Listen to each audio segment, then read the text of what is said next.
हर बार ही लगभग सदन की किसी ना किसी चर्चा में नेहरू जी का सवाल आ ही जाता है। इस बार भी नेहरू जी का सवाल आया, लेकिन इस बार का सवाल असल मायने में वोट चोरी के चलते आया। नेहरू जी देश के जो पहले प्रधानमंत्री 15 अगस्त 1947 से बनकर के 27 मई 1964 तक रहे थे, उन पर इस बार सत्ता पक्ष का आरोप है कि असली वोट चोर तो वो थे। अब ये असली वोट चोर की कहानी कैसे आती है, उस पर चर्चा करेंगे और चर्चा ये करेंगे कि कैसे पटेल साहब नेहरू जी के चलते पीएम नहीं बन पाए थे, जबकि पूरी कांग्रेस पटेल साहब को ही, वल्लभ भाई पटेल साहब को ही प्रधानमंत्री बनाना चाहती थी। ईवीएम हैक मैक्स प्रो के नाम से मशहूर हो रहा ये पोस्टर, जिसमें नेहरू जी को पहला वोट चोर कहा गया है, इसकी पूरी कहानी आज के सेशन में हम बताएंगे। साथ ही साथ आपको यह भी बताएंगे कि राहुल गांधी जी ने विपक्ष पर क्या, सत्ता पक्ष पर क्या आरोप लगाए और सत्ता पक्ष ने अपने जवाब के स्थान पर एक नया ही मसला खोल दिया है। सदन के अंदर शीतकालीन सत्र जो चल रहा है और उस सत्र के अंदर विपक्ष की तरफ से राहुल गांधी जी ने लीडर ऑफ अपोजिशन होने के नाते लोकसभा के अंदर एक प्रश्न उठाया, और वो प्रश्न था कि इस समय जो सत्तारूढ़ पार्टी है वो वोट चोरी कर रही है, और वोट चोरी के लिए उन्होंने 3 आधारभूत मुद्दे उठाए। जिन मुद्दों को यहां पर जा रहा है, इस तरह से कहा जा रहा है कि सत्तारूढ़ दल ने अपनी तरफ से वोट चोरी की और राहुल गांधी जी इसके ऊपर पहले भी 1-2 बार बम गिरा चुके हैं। एक बार एटम बम गिराए, एक बार हाइड्रोजन बम गिराए, और अपनी तरफ से कई बार इस पर प्रेस कॉन्फ्रेंस कर चुके हैं कि कैसे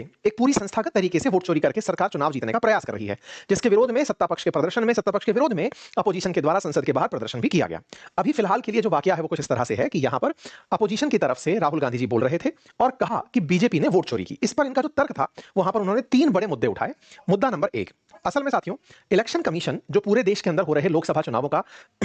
लोकसभा विधानसभा चुनावों का प्रबंधन कराते हैं, या फिर कहिए कि निर्वाचन आयोग की जो सबसे ऊंची बॉडी पर है,